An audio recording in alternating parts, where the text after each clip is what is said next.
అమ్మ ఈరోజు ఏం కూర? ఈరోజు నాటుకోడి కూర.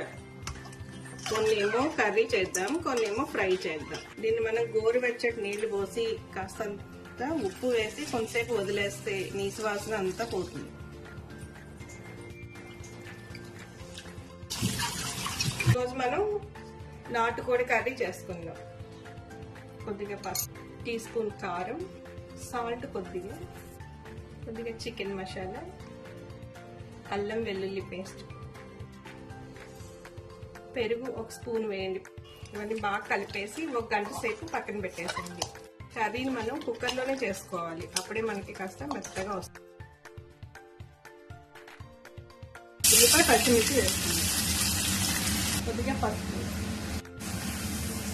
ఉల్లిపాయ కాస్త వేగిన తర్వాత కొద్దిగా అల్లం వెల్లుల్లి పేస్ట్ వేసుకుందాం. ఎందుకంటే ఆల్రెడీ మనం చికెన్లో కొద్దిగా వేసాం కదా, అందుకని ఇందులో కొద్దిగా వేసుకుందాం.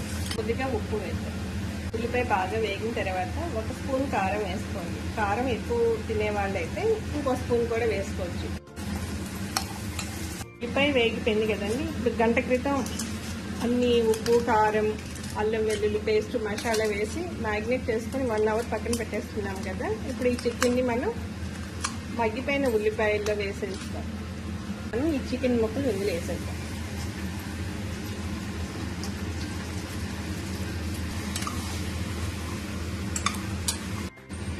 కొద్దిగా కరివేపాకు వేద్దామండి. విజిల్ పెట్టకుండా మూత పెట్టి ఒక 20 నిమిషాల సేపు అట్లాగే మగ్గనివ్వండి.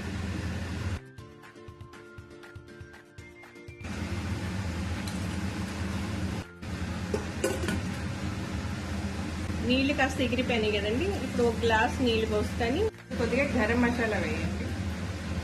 చేసి పెట్టుకున్న కొత్తిమీర,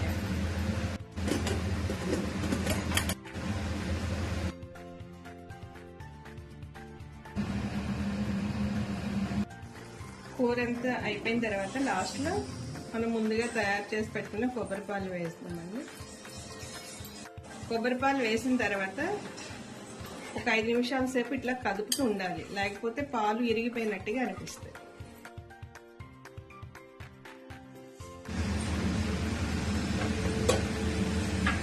చూడండి, ఆయిల్ పైకి చిమ్మింది.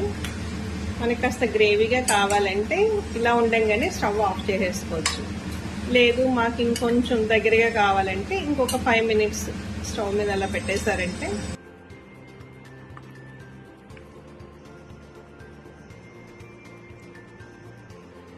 ముక్క చూసారా ఎంత బాగా మెత్తగా ఉడికిపోయిందో.